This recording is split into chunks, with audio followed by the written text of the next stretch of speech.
Seja mais uma vez bem-vindo a essa edição especial aqui do Conexão Jovem de Férias. Nesse mês de janeiro, 9 edições especiais aí para você que nos acompanha. Tá relaxando, tá viajando, tá trabalhando, não importa, mas tá com a gente, né, Chapolin? Tá trabalhando, não importa o que você estiver fazendo, tem que estar conectado aqui no programa Conexão e revendo aí bons momentos que a gente passou em 2016 e só começando 2017, Opa, né? é verdade, tem muita coisa para acontecer e é claro, a gente pede a sua participação como sempre, a sua companhia faz toda a diferença aqui pra gente. Hoje, em especial nessa edição, a gente vai rever um programa com o filósofo e escritor Mário Sérgio Cortella. O Conexão teve a oportunidade em 2016 de conversar com ele, aprender com ele, que é um poço de sabedoria. A gente agradece de antemão já a assessoria do Mário Sérgio Cortella pela oportunidade de conversar com ele. E a gente vai rever esse bate-papo super interessante, mas antes, Chapolin... Antes tem matéria aqui com a Kathleen Brito e só relembrando, Bia, durante o ano de 2016, muitos convidados, assim, show de bola, passaram por aqui. O exemplo deles é o Mário Sérgio Cortella. E muitas matérias e assuntos relevantes também que a Kathleen Brito sempre trouxe aqui pra gente. E hoje nós vamos relembrar a história de uma jovem que tem esclerose múltipla. Não é uma doença muito conhecida, mas vale a pena a gente tocar nesse assunto. Roda o VT. Meu nome é Raquel Costa, tenho 26 anos e sou publicitária. Bom, feitas as devidas apresentações, vamos direto para a história então. Em fevereiro, um pouco antes do carnaval, minha visão começou a embaçar. Passando os dias, foi piorando e deu uma cegueira parcial, assim. Eu não enxergava o meio da visão, não enxergava o rosto das pessoas, não enxergava letras na rua, assim. Logo após o carnaval, procurei um oftalmologista e ele me encaminhou para vários exames, né, de fundo de olho e tudo mais. E aí constatou que estava uma inflamação no nervo óptico. E aí eu fui internada às pressas, para ser acompanhada por um neuro e fiz ressonância e tudo mais. Depois de uns 15 dias, minha visão voltou ao normal. Só no último dia da internação que eu descobri o diagnóstico de esclerose múltipla. Até então estava todo mundo investigando, fazendo vários exames e para fechar o diagnóstico de esclerose múltipla. A notícia, é claro, foi um baque enorme na vida de Raquel. Um misto de emoções acompanhou o diagnóstico. Um sentimento de impotência, de não poder fazer nada em relação a isso, porque eu sabia que era uma doença que não tinha cura. E também, como você não sabe a respeito da doença, você fica com medo, né? Com receio. Mas ela não se deixou abater, não, e tem encarado a doença de forma positiva. Primeira coisa, quando eu saí do hospital, você sai com uma outra visão da vida, outras prioridades. Mudei minha alimentação radicalmente, virei vegetariana. Fiquei muito mais voltada à minha saúde, à minha qualidade de vida, meus hábitos. Respeito muito mais meus limites hoje, então quando você tem esse susto, parece que é um recado da vida te falando: presta mais atenção aqui em mim porque uma coisa está errada. Além das mudanças em sua própria vida, por que não influenciar os outros?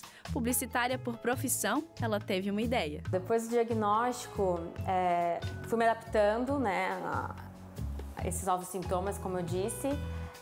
E um dos sintomas é o esquecimento, perda de memória. Eu ia falar alguma coisa, esqueci o que estava falando, eu esqueci o que ia fazer, enfim. Isso foi atrapalhando um pouco a minha rotina, tanto no trabalho quanto na minha vida mesmo, né?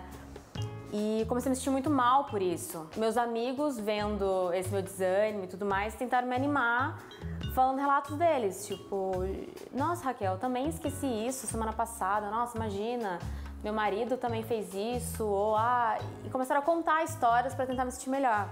E aí surgiu a ideia, falei: nossa, acho que vou fazer uma página que chama Somos Todos Esquecidos, justamente para reunir relatos de pessoas que não têm a doença e apoiar os portadores de esclerose ou outras doenças que têm como sintoma, né, o esquecimento, como o Alzheimer, por exemplo,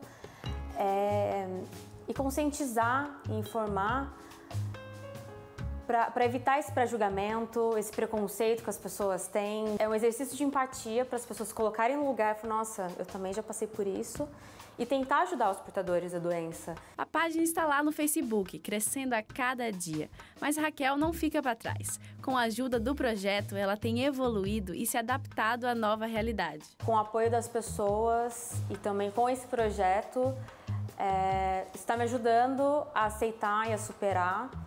Ao invés de eu me martirizar, por que aconteceu isso comigo? Por que só comigo acontecem essas coisas? Não.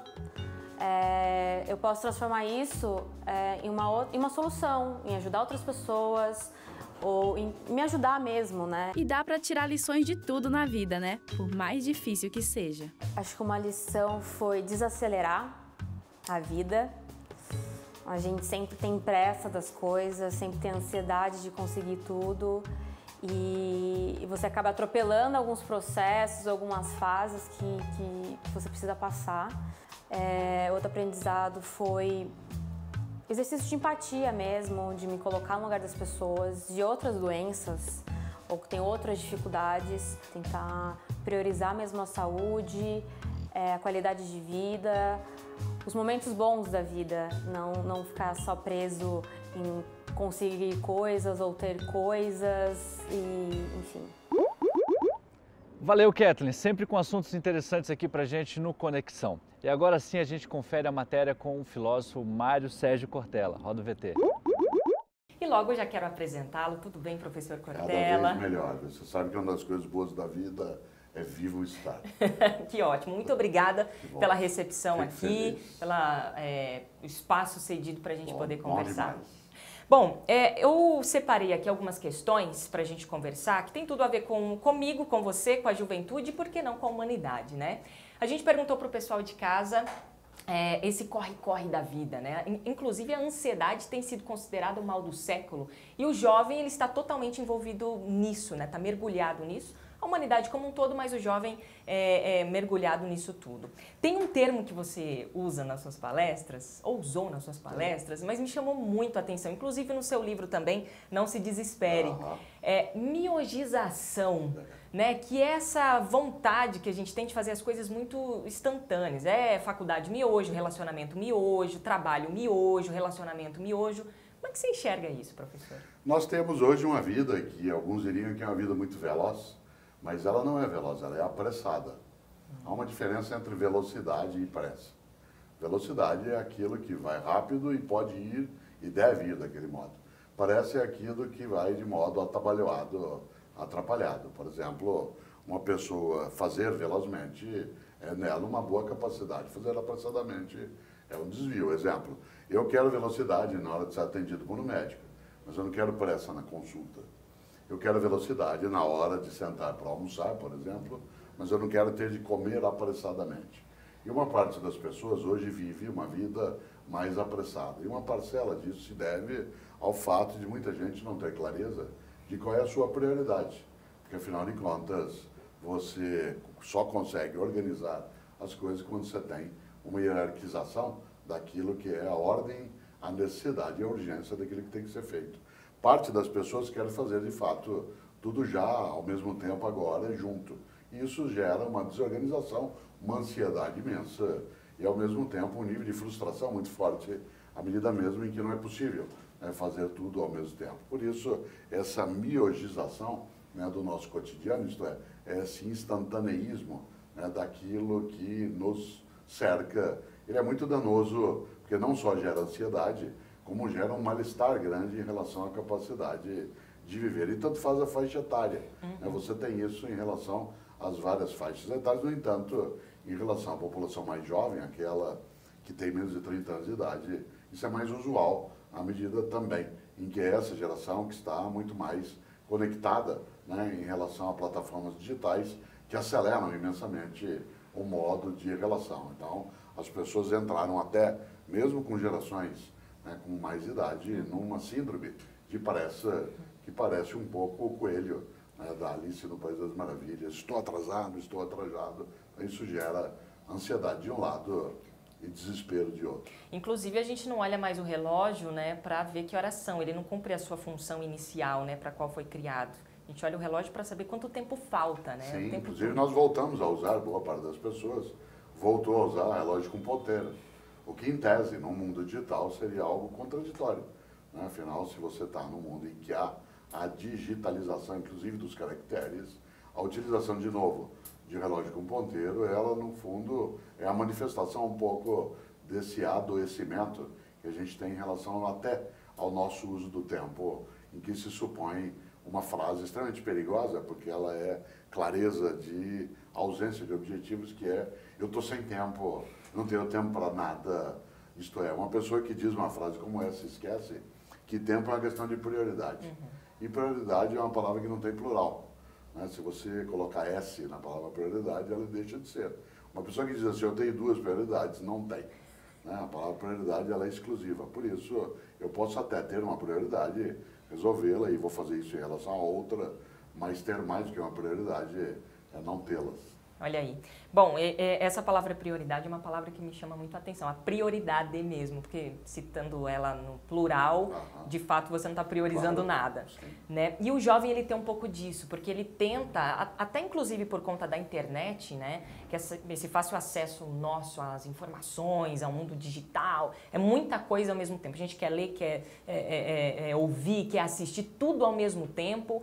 E é muita coisa para se ter hoje, né? Para acessar hoje, o conhecimento está aí, porém a gente não tem critérios. E falando de internet, por vezes, assim como você mesmo diz, a gente não navega, a gente acaba naufragando nesse mar de informações, né? Há uma diferença entre acúmulo e seleção. Por exemplo, comer bem não é comer muito, é comer de forma seletiva, né? Portanto, também o acesso ao mundo da informação não é tê-la o tempo todo. A partir de um tsunami informacional que se vive, as pessoas são soterradas no dia a dia, inclusive de maneira voluntária, pela escolha de coisas que não necessariamente estão conectadas àquilo que ela precisa. Por exemplo, você pode sim ter acesso o tempo todo a coisas que não têm relevância até no teu cotidiano. E nem significaria um interesse pela humanidade em geral, é apenas aquilo que eu chamei de um soterramento, né, informacional, um tsunami informacional. E é claro que isso gera um sufoco, né, contínuo em relação a isso, o que exige a capacidade de fato, como você lembrou, de ter critério. Critério é uma palavra, né, que no grego significa separar, escolher. É preciso que eu saiba nitidamente o que é que eu desejo. Há pessoas que entram numa livraria e entram em estado de desespero. Ela acha que ela tem que ler tudo aquilo, ver tudo aquilo, ao contrário. Se ela tem critério, ela vai naquilo que para ela é necessário. Portanto, uma parcela, né, exatamente desse desespero, da cidade atribulada, né, uma cidade que a gente, por exemplo, eu que moro em São Paulo, a gente diz é uma cidade infernal, é ruído, é trânsito, é barulho, isso nos tira a capacidade de, tendo um critério, fazer melhores escolhas do que aquelas que a gente vem fazendo. O importante é saber o que importa, né? Eu acho que Sim. A gente precisa... E é esse que é o grande lance, você citou a Alice no País das Maravilhas. Para quem não sabe para onde vai, qualquer caminho serve. Exato. Né? Quando o gato diz isso a Alice, ela fica um pouco perplexa no livro, porque ela imagina que basta perguntar para onde vai essa estrada. E é claro que não. Nós hoje temos dezenas e dezenas e dezenas de vias a seguir, né? Mas não existe um GPS, né, para que você tenha as suas escolhas. O GPS serve para você ir a um lugar depois de você ter escolhido para onde você vai. Ninguém senta, por exemplo, no veículo, liga o GPS e aí ele vai. Até no GPS você tem que dizer qual é o teu destino. E há pessoas que não têm clareza em relação a isso. Claro que nem sempre se tem toda a clareza, mas é necessário ter uma certa noção de qual é o caminho que se deseja, mas ele só será escolhido se estiver também nitidez em relação ao qual é o lugar que se quer chegar. Nessa hora, né, a imagem da Alice, ela ajuda bastante à medida em que, de fato, né, para quem não sabe para onde vai, qualquer caminho serve.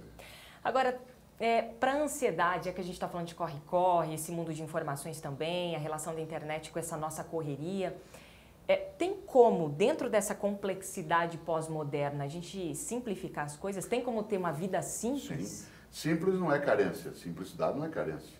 Assim como abundância não é desperdício. Uma pessoa que tem uma vida abundante não é aquela que tem uma vida desperdiçada. Abundância é suficiência sem ausência. Uma pessoa, ela pode, digamos, você pega uma mesa de festividade, pega alguém, por exemplo, uma mesa de Natal. Há pessoas que não têm uma mesa abundante, ela tem uma mesa exorbitante. Ela tem muito além daquilo que se necessita, inclusive, algumas pessoas após uma ceia de Natal são capazes de dizer, e agora, onde a gente guarda tudo isso? Essa pergunta tem que ser feita antes, exatamente para não ter ali o desperdício. Então, quando a gente olha essa condição, né, da própria vida e aquilo que em nós é a possibilidade de ser simples não é ser carente. é ter suficiência e ter provimento dessa suficiência. Nesta hora, há uma série de coisas à minha disposição na vida, mas eu tenho que fazer escolhas. Por exemplo, eu não tenho Twitter, né, eu não tenho Facebook, exceto o meu escritório que mantém um, e eu não tenho WhatsApp, eu não tenho. Mas muitas pessoas à minha volta têm, né? Muita gente tem. Em compensação, eu tenho outras coisas que algumas pessoas não têm. Eu tenho uma biblioteca pessoal, eu tenho o meu modo de fazer as minhas coisas. Agora, você diz assim, você, Cortella, é contra? Claro que não. O que eu não quero é que isso esteja num espaço do meu dia a dia, que no meu caso específico, ele poderia ser distrativo, isto é, tirar o foco das minhas atividades. No entanto, sem o Facebook, eu teria, por exemplo, muita dificuldade de me relacionar com as pessoas que têm acesso, né, àquilo que eu escrevo, aquilo que eu falo. Por isso que o meu escritório lida, né, com o Facebook, que tem quase 700 mil pessoas que participam também. Ora, eu não uso o WhatsApp, mas Cláudio, com quem eu sou casado, usa. Né? Isso significa que nós vamos alternando. Isso significa também que eu não quero ser prisioneiro daquilo que eu tenho que ser senhor.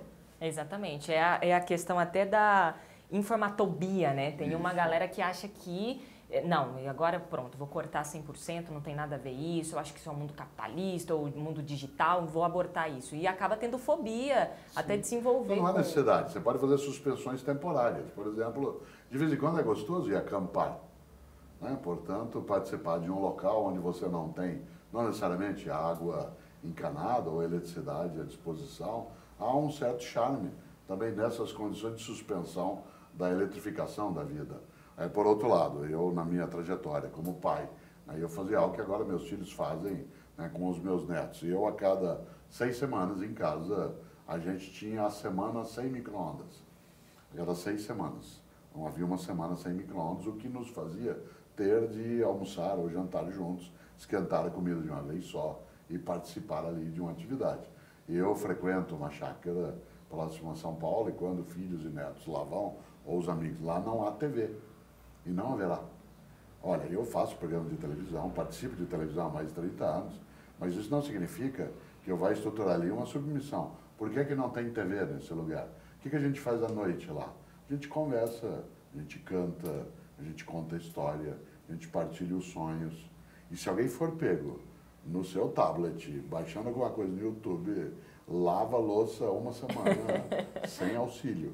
Portanto, há uma penalidade para quem romper. Você diz, ué, mas você é contrário à TV, à tecnologia? Jamais. Apenas que ela tem que ter um uso dimensionado. Tudo aquilo que é exagerado é doentio. Parece que o futuro é voltar para o passado, né? Em algumas situações, por exemplo, em vários momentos você procura na tua cidade ir a um restaurante onde haja não micro-ondas, né, de alto nível, ou um fogão de energia atômica. Você vai atrás de um fogão a lenha. Uma comida feita no fogão a lenha, ela tem para você e para mim, né, e para quem também partilha dessas ideias, a possibilidade de ser algo altamente encantador. Nós, por exemplo, voltamos em vários lugares a fazer a pizza em casa, em vez de comprá-la pronta ou pedi-la naquilo que se chama de delivery e que vem de maneira muito veloz. Ao contrário, vamos fazê-la. Demora. Entre uma e outra você tem um tempo muito grande. Portanto, há todo um modo de convivência. Nós não podemos confundir antigo com velho. Por exemplo, a filosofia é uma coisa que é antiga, não é velha. Velho é o que passa, né? Velho é aquele que não tem mais lugar. Você tem o fogão a lenha, é uma coisa que é antiga, não é velha. Nesta hora, quem achar que tudo aquilo que veio do passado já não tem mais lugar, não entende que essa vida humana é marcada por algo chamado história. E a história, ela tem coisas que são descartáveis, que é aquilo que já envelheceu, e outras que são levadas adiante, que é aquilo que permanece antigo. É isso aí, você conferiu a primeira parte da nossa conversa com Mário Sérgio Cortella e o Conexão vai para um rápido intervalo, mas antes tem presente para você. Entra lá no nosso blog, novotempo.com/Conexão Jovem e você tem lá uma foto do estudo bíblico, você clica, faz o seu cadastro e a gente manda esse presente na sua casa sem custo algum, 0800, beleza? A gente volta em 2 minutos, não sai daí.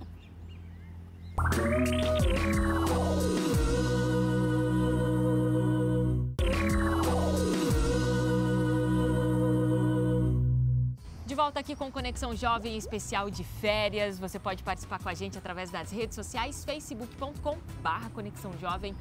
Oficial, tem lá também o nosso Insta, @PG Conexão, e o nosso WhatsApp também, tá funcionando lá. Nas férias a gente tá interagindo com você, tá bom? 12 98135 3043. Bora participar, né, Chapolin? Com certeza, aproveita que você tá de férias, não tá no trabalho, daí o chefe não vai reclamar. Daí você aproveita, participa bastante com a gente, dê sua opinião sobre o tema. E aqui, como você sabe, você tem voz e você tem vez. Exatamente. Vem aí, Pensa a Sociedade com o nosso amigo Rodrigo Udo.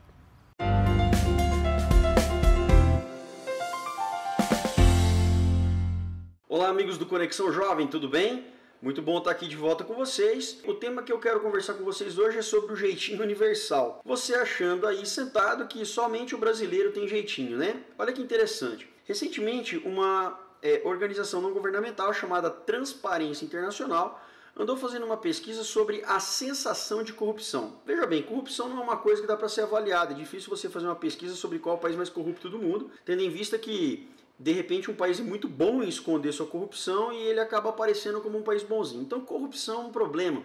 Como avaliar um país muito corrupto? Mas a sensação de corrupção dá para avaliar. E o brasileiro se sente, né? O brasileiro ele sente que é um país bastante corrupto. Inclusive nós caímos nesse ranking. Atualmente o Brasil ocupa a posição de 76º numa lista de 158 países. Então a nossa situação não é lá das melhores. Mas olha que interessante.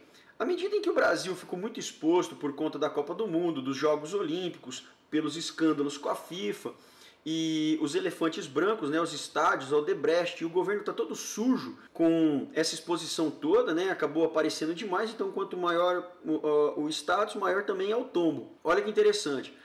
A Suíça, que é a sede da FIFA, ficou numa posição bastante confortável. E olha só, o segundo e o terceiro país desse ranking, ou seja, entre os países menos corruptos do mundo, estão Suécia e Finlândia, respectivamente em segundo e terceiro lugar. Mais recentemente estourou um escândalo de uma empresa sueca e finlandesa, uma holding, que acabou corrompendo, né, pagando propina para uma empresa de telecomunicações no Uzbequistão. E olha só, a sensação de corrupção no Uzbequistão coloca o país na 153ª posição de país mais corrupto do mundo.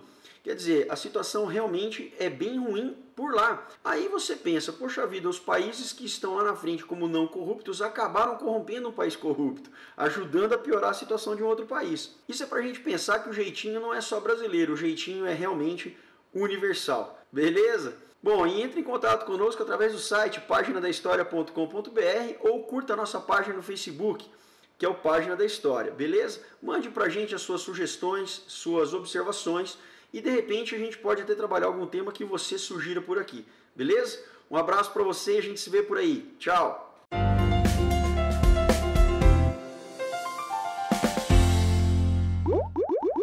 Valeu, Rodrigo, muito bacana. Olha só, a gente confere agora a segunda parte da entrevista com Mário Sérgio Cortella, filósofo e escritor, e foi um bate-papo que rendeu muitas reflexões. Roda o VT. De volta aqui com Conexão Jovem, o lugar onde você tem voz e tem vez. Que legal que você está com a gente. Estamos aqui em São Paulo conversando com o professor Mário Sérgio Cortella. Inclusive, sou sua fã, viu, professor? Que bom, obrigado. Tem os seus livros, gosto de ler, gosto de filosofar também. Tem aquelas provocações filosóficas para a gente poder aliviar um pouco essa vida, começar a refletir mais sobre o nosso comportamento social. Você sabe que a palavra fã ela tem origem religiosa. Ah, é? Né? É porque fanos, Olha aí. em latim, significa templo. É uma das designações para o templo. Por isso, fanáticos era aquele que pertencia a um templo específico. Quando ele exagerava, isto é, ele achava que só o que ele tinha como prática de espiritualidade que tinha valor, aí ele, sem dúvida, exorbitava a condição. E ele é chamado, claro, de fanático. O fã é aquele que segue.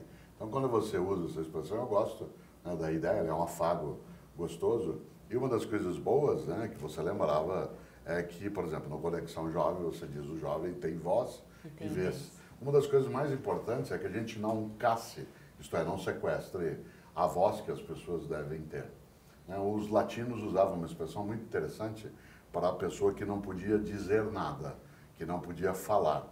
Em latim, isso é infante. A expressão infantil significa aquele que não pode dizer, aquele que não pode nada falar.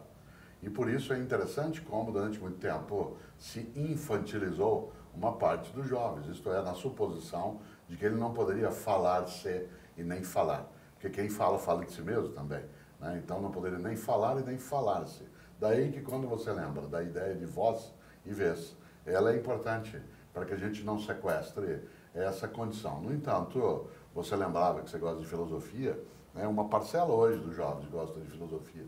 Eu nunca imaginei, né, que eu fosse, por exemplo, interpelado em algum lugar para tirar uma foto ou dar um autógrafo para alguém com menos de 18 anos de idade. Outro dia andava eu, né, num shopping e 2 jovens, nitidamente, vindo de uma escola, porque eles estavam com o uniforme escolar, deviam ter uns 15, 16 anos, pediram para tirar comigo uma foto. E eu olhei para eles e disse, vocês têm certeza? Vocês sabem que eu sou? Falaram, sim. Eu disse, você sabe que eu não sou artista, que eu não participei de reality show? Sim. Falei, de onde vocês me conhecem? Eles falaram, a gente já assistiu alguns vídeos teus na internet, a gente lê teus livros. Olha que interessante. A grande diferença nessa circunstância é o quanto que esse jovem hoje também se interessa um pouco por filosofia. Filosofia não resolve sempre, né? Resolve todas as coisas. Não se movimenta uma usina hidrelétrica com filosofia apenas. Não se faz uma retirada de apêndice apenas com filosofia. Né? Não se faz com que o arroz venha à tona, né, no campo com filosofia. Mas a filosofia nos ajuda a não ter uma vida automática e refletida, robótica. Por isso, quando você diz que você gosta também de filosofia, essa é uma preocupação que uma parte dos jovens hoje tem. Pareceria, Bianca, até contraditório que no mundo de alta tecnologia, a filosofia, que é uma coisa extremamente antiga, que ela tivesse encanto, né, na vida de alguns jovens. E essa é uma coisa boa. A tecnologia colaborou imensamente para essa questão. Por exemplo, nunca eu tive tanto público para a leitura de livros na plataforma papel do que a partir do aparecimento da tecnologia digital. Né? Se você imaginar, grandes grupos que são aqueles que vendem e comerciam o mundo digital, hoje você olha a Amazon, por exemplo, 70% do que ela vende é livro em plataforma papel. Né? Isto é, são mídias convergentes, que não são excludentes. Eu sou comentarista de rádio. O rádio é uma coisa do século XIX, mas ele tem presença, né, no século XXI. E ele não exclui a TV, sim, e a TV também se coloca junto ao teatro e ao cinema. Alguns profetizaram no século XX que as tecnologias seriam sempre excludentes, isto é, existia o rádio, chegou a TV, ele desapareceria. Havia o teatro, a chegada do cinema ia colocá-lo fora. Né? O mundo contemporâneo não teria lugar para o circo, ao contrário. Você olha o Cirque du Soleil, não só ele é famosíssimo, como ele é caríssimo. Exatamente. Né? E as pessoas a ele vão. Elitizado. E ele tem algo absolutamente magnífico, que é fazer um espetáculo em que não há uso de outros animais, em que não há crueldade em relação a outros animais. Portanto, há toda uma atualização, né, do modo de ser que dá jovialidade, que dá juventude a essa condição. E é uma coisa boa. Agora, professor, você falou desse nosso interesse pela filosofia por parte da juventude, e isso, de fato, vem crescendo demais. Sua figura como filósofo, como professor, assim como o Leandro Carnal. Eu, Carnal, Pondé, viramos filósofos pop. Exatamente. O Clóvis de Barros Filho, né, também. Aliás, o escritório dele é aqui nesse espaço que nós estamos. Que legal, que show. E assim, o interesse do jovem por isso parece estar atrelado também a um anseio que a gente tem de discutir sobre existência. Sim. Né? Mas ainda voltando na questão da filosofia, o Bauman fala, o Zygmunt Bauman, ele fala sobre a vida líquida, né? A modernidade líquida, e muitos olham para os jovens como assim, não, eles não querem nada sólido, eles realmente querem uma vida líquida, uma vida que se esvai entre os dedos mesmo, eles não querem algo consistente, eles não querem ser inteligentes. Como é que você enxerga a juventude hoje? Primeiro que a postura de quem isso diz é arrogante, porque você dizer sobre alguém, eles não querem, eles não vão, eles não fazem, é caçar a voz de quem pode dizer por si mesmo se quer, se vai, se pode. Tem voz e vez. E nesse sentido, essa postura arrogante ela é extremamente danosa e tola, né, porque ela é preconceituosa. Há uma parte, sim, dos jovens, como há uma parte dos adultos ou dos idosos, que não quer nada na vida. Há pessoas que não desejam nada que seja mais concreto. Aliás, elas têm medo, né, daquilo que é concreto, porque o concreto ele exige que você cuide por mais tempo. Você tem uma relação concreta, você tem um amigo concreto, exige tempo de cuidado, paciência, dedicação, afeto. Eu sempre desconfio, por exemplo, quando alguém diz numa rede social qualquer, eu tenho 300 amigos. Isso é absurdo. Não tem nem dinheiro, né, para cuidar de 300 amigos. Nenhum de nós na vida tem mais do que 10 amigos. Nós temos conhecidos, nós temos colegas, nós temos gente que conosco trabalha, mas amigos meus, nenhuma de nós tem mais de 10. Amigo é aquela ideia que italiano, eu sou filho de italianos, os italianos dizem a amizade que acaba nunca começou. Né? E nesse sentido, ninguém consegue. Né? Amigo é aquela pessoa que você, como lembrou Aristóteles, são dois corpos com uma só alma. Você pode passar décadas ou meses, né, sem nenhum contato, mas a aproximação anímica, né, de alma ela é imediata.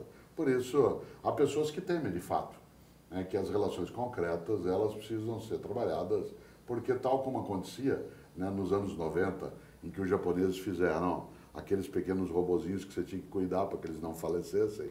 Né? O Tamaguchi. Isso, aquilo era de uma demência, né, estupenda, gostoso até, mas é absolutamente virtual. E aí, se ele falecia, você voltava outra vez, a vida não é Dava assim. reset. Isso, a vida não tem isso. A vida não tem rascunho. Como disse Paulo Leminski, meu conterrâneo paranaense, eu de Londrina, ele de Curitiba, para que cara feia? Na vida ninguém paga meia. Né? E nesse sentido, a pessoa esquece, né, da capacidade de não ter, de fato, uma atração excessiva pela vida extremamente líquida, porque você pode se afogar nela.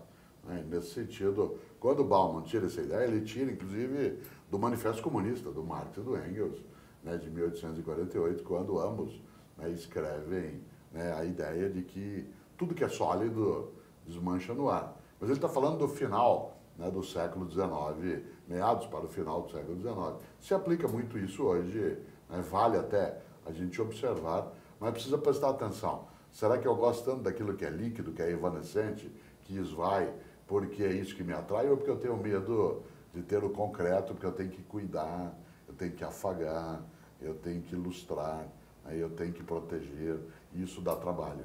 Talvez a pessoa que queira isso, mais do que um desejo pelo líquido, o que ela é vagabunda em relação àquilo que dá trabalho. Olha aí, tá certo. E o vagabundo, como você coloca, é uma pessoa não só pessimista, né? Como que é essa sua explicação? Eu sempre lembro que o vagabundo é alguém que murmura, resmunga o tempo todo. Né? A pessoa que, em vez de acender uma vela, fica amaldiçoando a escuridão. E a melhor maneira de ser vagabundo é ser pessimista. Porque a melhor maneira de não precisar fazer nada é achar que nada adianta ser feito.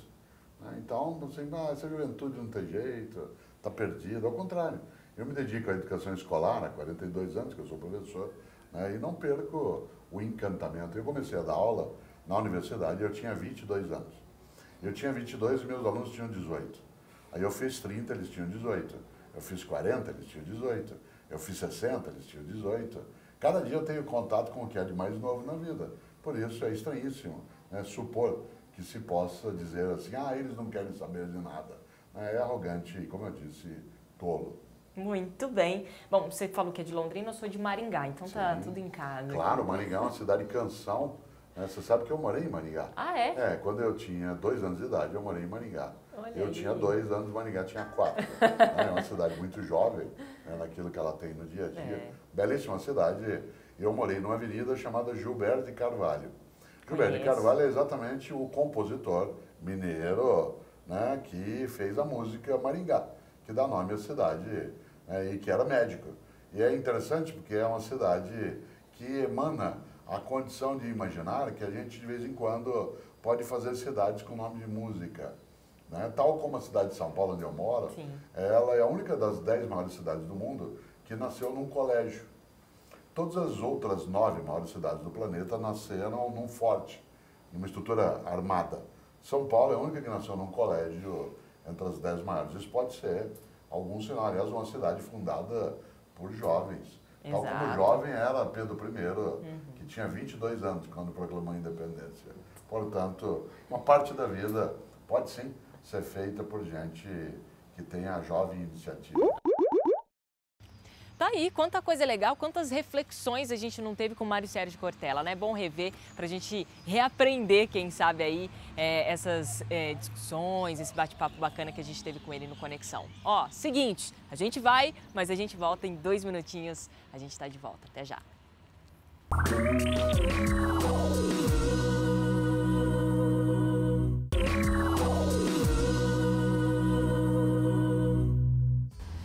De volta aqui com Conexão Jovem de férias, Tia Pauline. De férias, Bia. E olha só, uma coisa interessante. Eu não sei, você quer trocar de celular?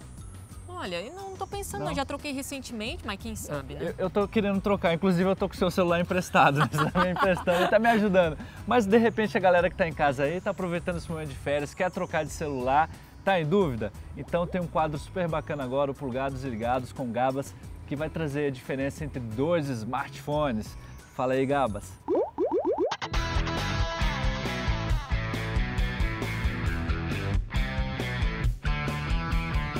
Olá pessoal, bem-vindos a mais um Plugados e Ligados. É bom estar com vocês aqui para falar mais um pouco de tecnologia e afins, né? Sobre esse temática de tecnologia que hoje em dia vemos em todo lugar. O tema de hoje é sobre as diferenças entre Android e iOS. O iOS e o Android são 2 sistemas operacionais, né? No caso de celulares, que começou a partir da era de smartphones, né? Em 2007, com o surgimento do iPhone, tendo o iOS, que é um sistema da Apple, e depois, anos mais tarde, surgindo o Android, que é um sistema do Google. Então, as primeiras diferenças que você vai encontrar entre o iOS e o Android é o caso da interface, né? A interface do próprio sistema é diferente, né?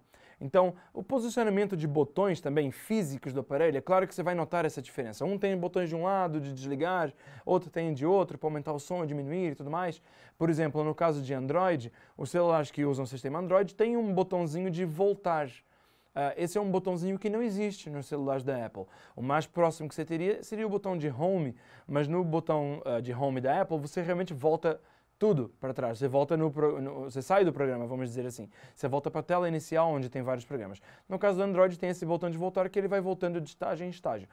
Uma das diferenças na questão da interface também é na hora da pesquisa. Quando você faz algum tipo de pesquisa, no iOS você usa a Siri e no Google, no caso do Android, você usa um chamado Google Now. As 2 diferenças entre esses dois é que a Siri ela é muito mais focada como se fosse quase uma pessoa, uma atendente virtual.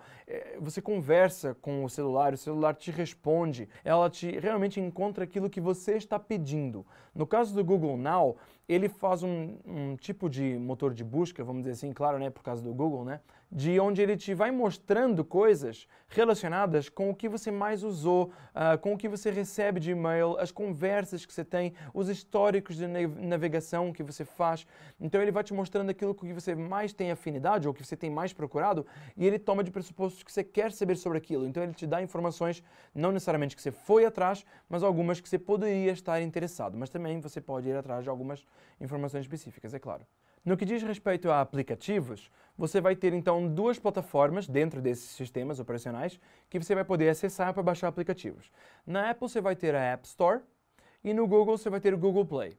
A App Store, ela por ter um pouco mais de estrada, né, surgiu em 2007 já o iPhone, né, o iOS, é de certeza que você vai encontrar muitos mais aplicativos para Apple do que para Google Play. No caso, hoje em dia está quase igual, mas ainda tem algumas diferenças. Muitos dos aplicativos saem primeiro para iOS e só mais tarde, meses mais tarde, às vezes acabam saindo para Google Play. Alguns aplicativos também são exclusivos para o iOS, são feitos de caras para a Apple, então alguns desses você nunca vai ver para o Android, né? Então tem alguns quesitos aí que você tem que pesar, o que é mais fácil para você. Então no final das contas, vai depender muito de uma só coisa. Em que mãos, em que empresa você quer deixar as suas informações? Porque no final das contas, ambas têm informações sobre você, né? O seu uso, os seus gostos, até questões bancárias e tudo mais, até eles podem ter essas informações. Então, vai muito da sua usabilidade e também da sua questão de confiança e da praticidade de cada aparelho. Espero que essas dicas tenham sido úteis para vocês em escolher qual o melhor sistema para você. Nos vemos no próximo episódio. Até mais. Tchau, tchau.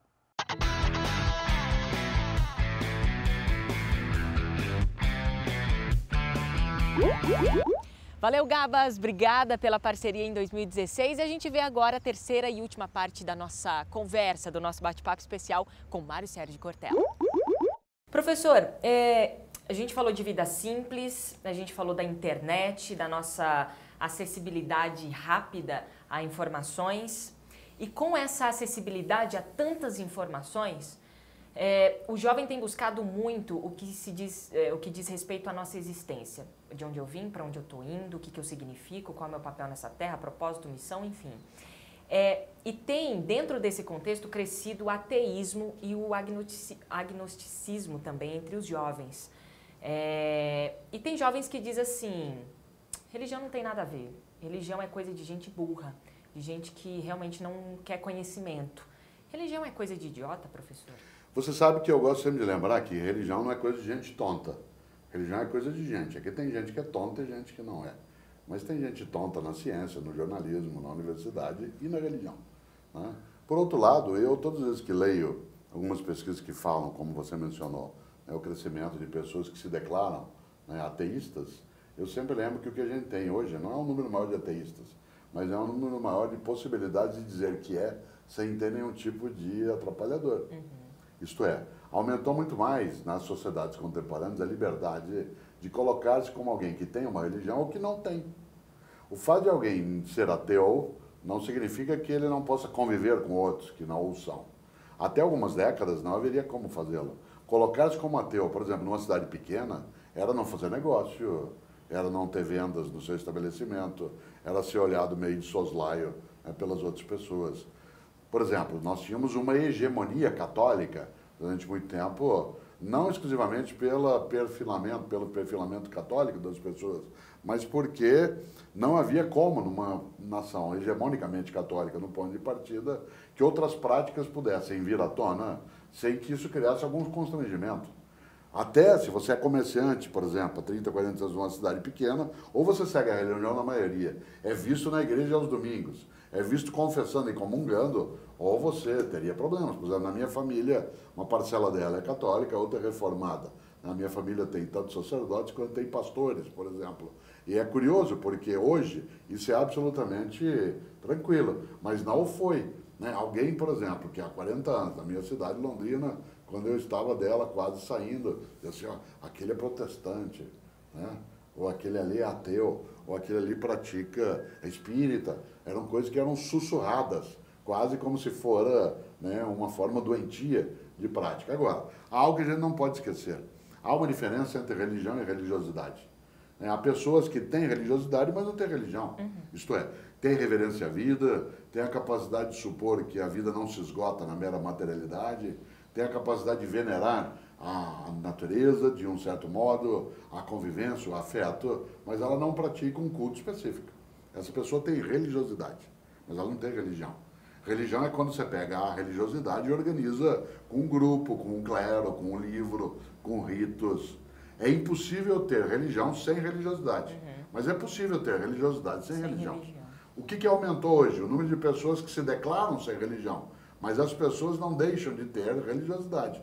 Pode-se até dizer, teologicamente, você diria, mas isso é um panteísmo. Isto é, gente que acha que a natureza tem que ser honrada e tem que ser.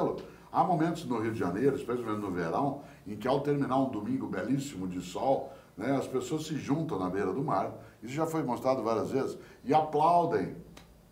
E não é um culto ao sol, claro, né? Que não é uma heliolatria. Sim. Né? Não é uma forma heliolátrica é só uma reverência. Por isso, a religião não é coisa de gente tonta, a religião é coisa de gente.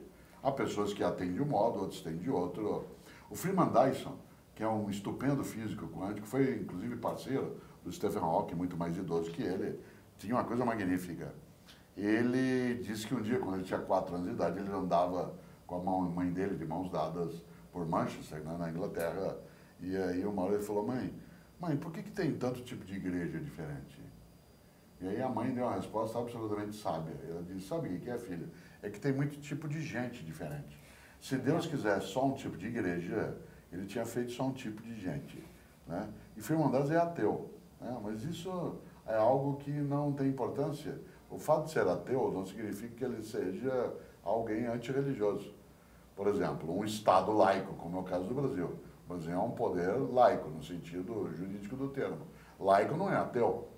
Laico é aquele que proclama a ideia de que a religião não pode nem ser arrastada e nem ser negada por parte do poder público. Isto é, ele nem apoia e nem tira o apoio que ela precisa ter no seu funcionamento. Por isso, assim, um número de jovens hoje, quando eu comecei a dar aula na Universidade Católica há 37 anos, era difícil se eu perguntasse em sala de aula quem tem religião.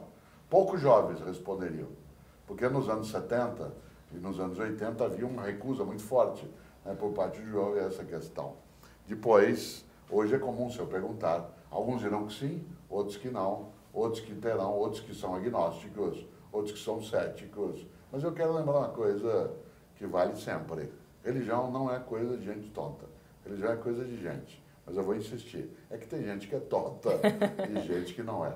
E é engraçado porque tanto as pessoas que têm uma religião quanto as que não têm, elas ficam se degladiando por conta, não, eu tenho uma religião, eu sou mais inteligente do que o ateu, ou o ateu, não, eu não tenho uma religião, por isso que eu sou mais inteligente que você, e fica uma coisa meio totalmente sem objetivo. Olha, há muitos modos de ser humano, não há um exclusivo. Aí, nesse sentido, uma pessoa que tem uma prática religiosa, ela terá que ter uma religião muito estranha para que ela não acolha a outra pessoa apenas porque ela não tem. Se você pegar, por exemplo, as mensagens dentro do cristianismo, uma das coisas mais belas que o cristianismo trouxe à história da humanidade foi a noção de fraternidade sem exclusão. Isto é a frase clássica. Não é judeu, nem grego, nem mulher, nem estrangeiro. Isto é, todos somos irmãos. A ideia de amar o próximo como a si mesmo, substituindo qualquer outro mandamento, ela é uma mensagem fortíssima, independentemente da pessoa ter uma religião ou não.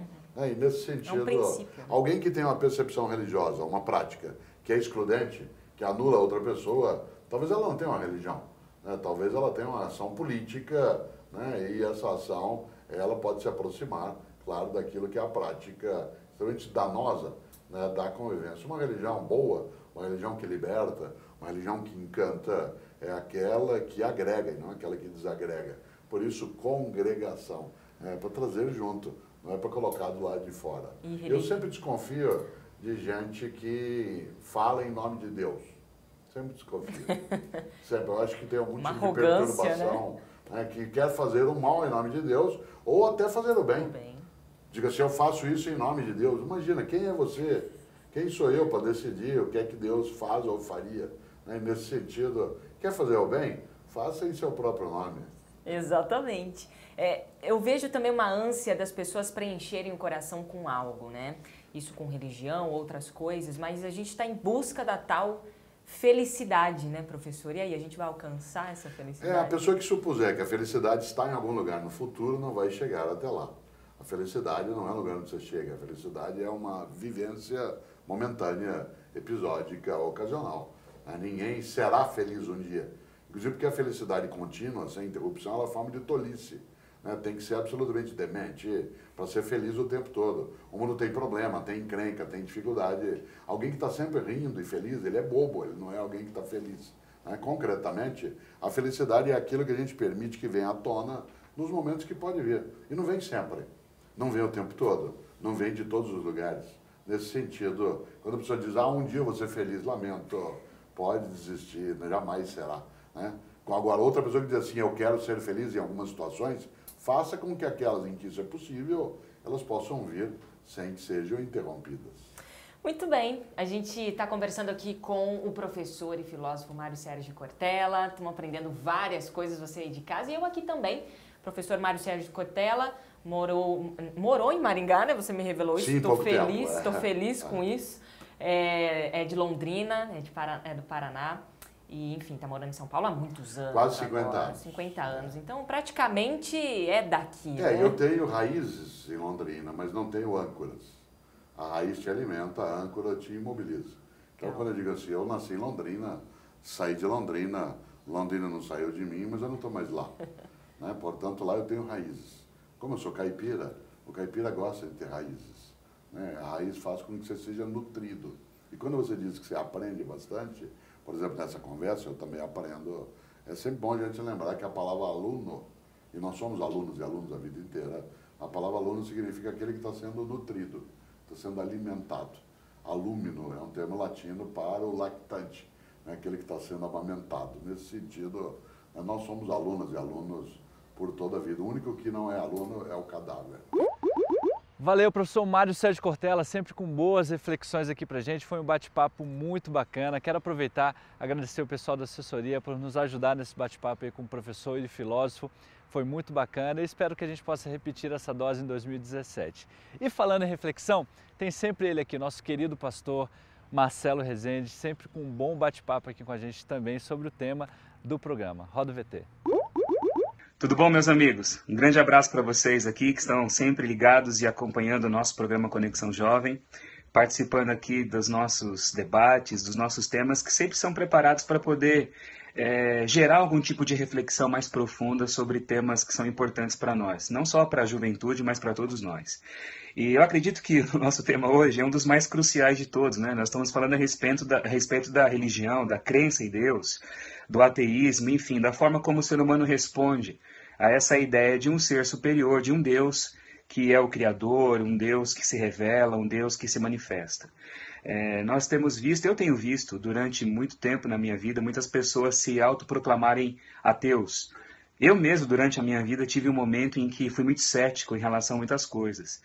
E eu sei que existem pessoas que se definem realmente como descrentes, que não creem, embora muitos, quando tentam lidar com a ideia de um Deus, eles preferem se definir mais como agnósticos, como incapazes de se pronunciarem definitivamente, do que como ateus realmente, 100%.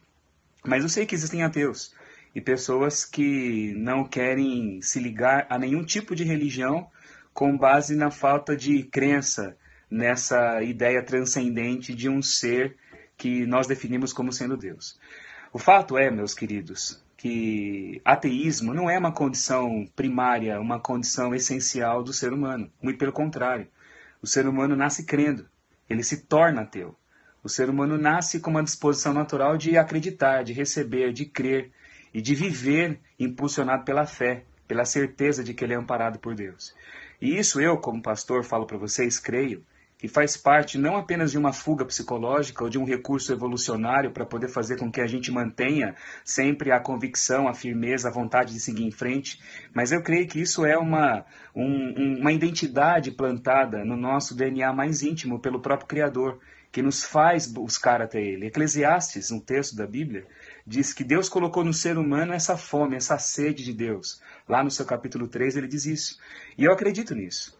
Acredito porque hoje a maioria das pessoas, elas não conseguem definir uma ideia a respeito de Deus de maneira plena, profunda, para dizer que creem ou não creem. O grande problema é que eu encontro muitas pessoas decepcionadas com a religião, com as estruturas religiosas, com as instituições religiosas, com líderes religiosos, e ao misturarem Deus com a religião, elas preferem lançar fora todo o pacote.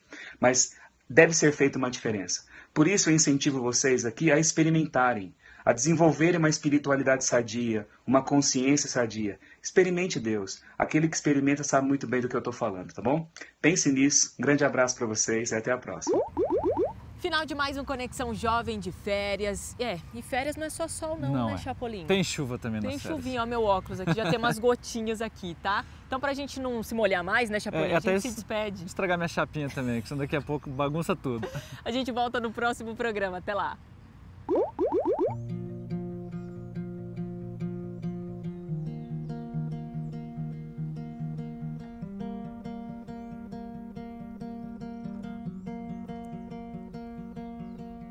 O que é que eu sei da vida?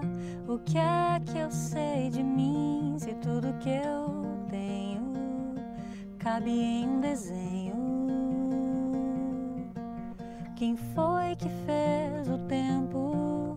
Quem disse brilha sol? Quem pôs o infinito num coração tão pequeno? Me leva onde o tempo não me encontre, onde o aroma seja flores, onde a história seja tua e eu conviva com os autores, onde o som seja bonito e do medo não me lembre, onde o coração aumente pra caber o infinito, onde a luz seja o tudo, pra entender o que é pra sempre.